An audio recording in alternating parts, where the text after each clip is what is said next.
জাগিলে রে তুমি জাগিলে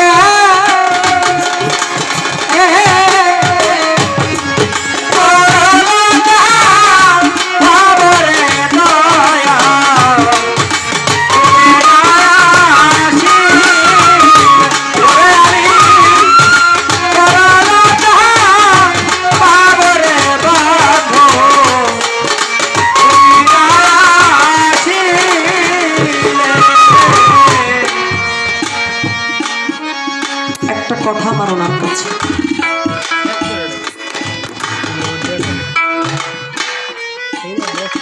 ছোট ছোট কথা। প্রথম কথা ছিল আদম কি কথা হতে উৎপত্তি।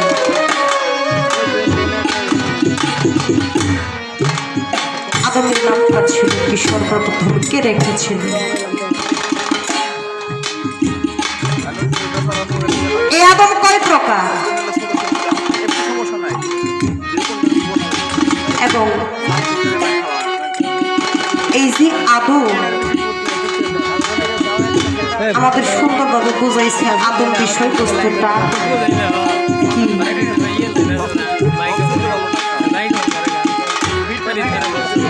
আমার খালি একটাই জানা ভাষণ আপনি কোন প্রকার আদম রকম পালাই করি বাবা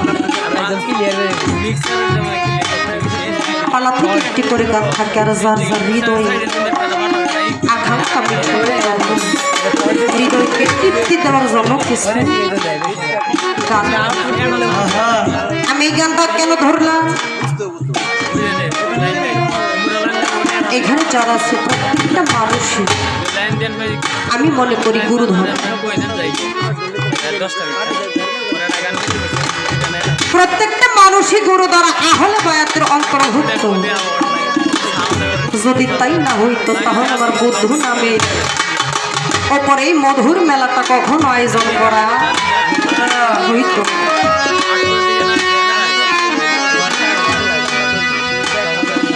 আমারও দয়াল আছে,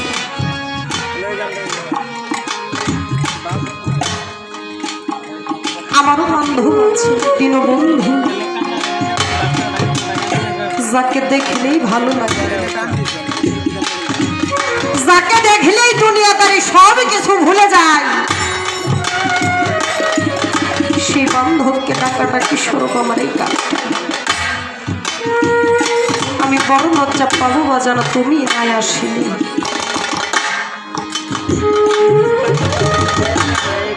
কেমন প্রেম করেছিল বাবা।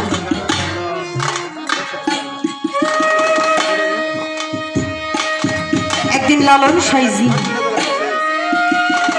সিরাজ সাইজির বাড়িতে বসে বসে বাবা ঠেলা জালি বাঁধে। গুরুমা জিজ্ঞেস করে ও লালন, এই যে ঠেলা জালিটা বাঁধতেছে সেটা দিয়ে কি করবি? বলে কেন মা? আমি এটা দিয়ে মাছ ধরে আমার নিজের হাতে রান্না করে আমার দয়ালকে খাওয়াবো। বলে ঠিক আছে তুমি চলে যাও, মাছ কাটার যে সরঞ্জাম আমি সেইগুলো তোর করে রাখি।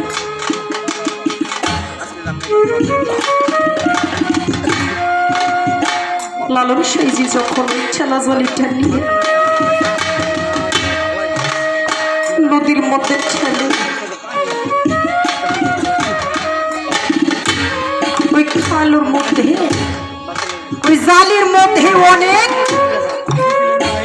শামুক পানা, তার মধ্যে মাছও থাকে। ওই ময়লা আবর্জনা শেষ করে যখন মাছটা ধরে লালন সাইজি মাছের দিকে লক্ষ্য করে দেখে তার মুর্শিদের বদনখানা সেই মাছের মধ্যে ভেসে ওঠে।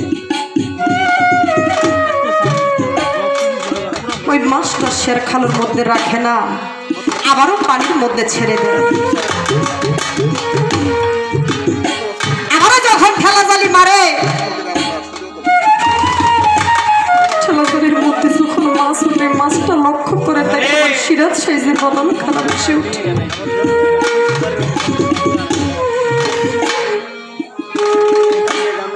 ওই মাছ আর ধরে সে খালের মধ্যে রাখে।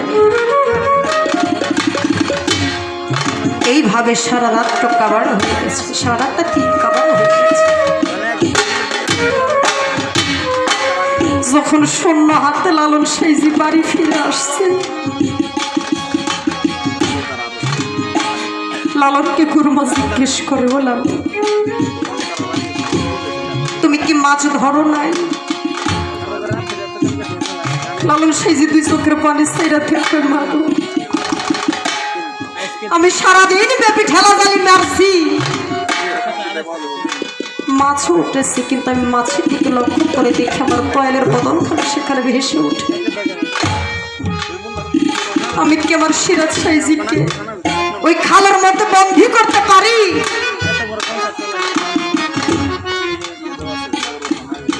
আমার সারাদিন চলে গেছে, আমি মাছ ধরতে পারি না।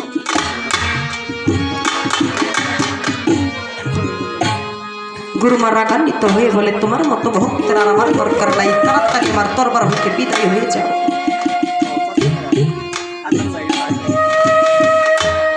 অনেকটা দিন কেটে গেছে। সিরাজ সাইজি একদিন মধ্যরাত্রে গুনগুন গুনগুন সুরে কাঁদে।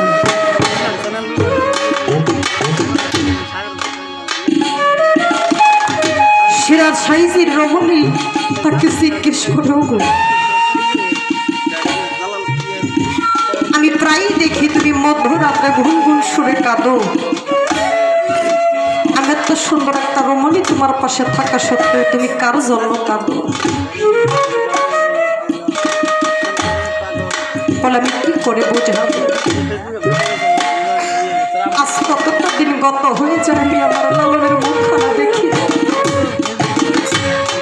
বলে, লালন আপনার কেমন ধন? বলে, তুমি কি দেখতে চাও লালন আমার কেমন ধন? যদি কখনো লালন আমার বাড়িতে আসে, তার পাদুখানা ধোয়াইয়া মাথার কেশে পাও দুইটা মুছায় একটা প্রেম সোহাগে ভক্তি দিয়া দেখতো লালন আমার কেমন ধন।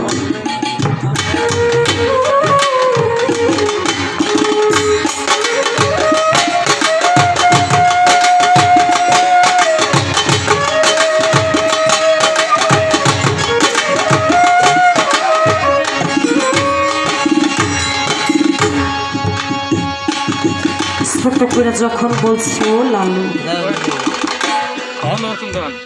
এই ডাকটাকে পৌঁছাইছে আমার লালন সাইজের কর্মময়।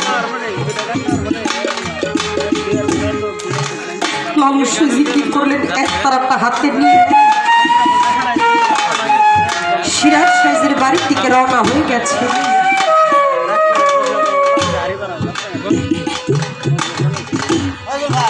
আমার লালন সাইজি এক তারাটা হাতে নিয়ে গুনগুন সুরে গান করার সিরাজ সাইজের বাড়ির চতুর্দিকে ঘুরে।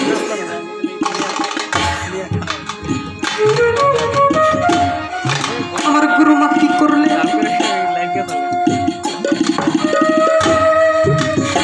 লালনকে পা ধোয়ানোর জন্য একটা টেবিল আর এক লোটা পানি নিয়ে রেডি হয়েছে। সে বৈশা হয়েছে। বলে, আমার লালন আসলে আমি তার পালকখানা বসি। যখন লালন আসছে, লালনকে বলো, আরে লালন তুমি টেবিলের মধ্যে বসো। গুরুমার কথা শুনে যখন লালন টেবিলের মধ্যে বসলে, গুরুমা যখন লালনের পায়ের মধ্যে হাত দিতে চায়,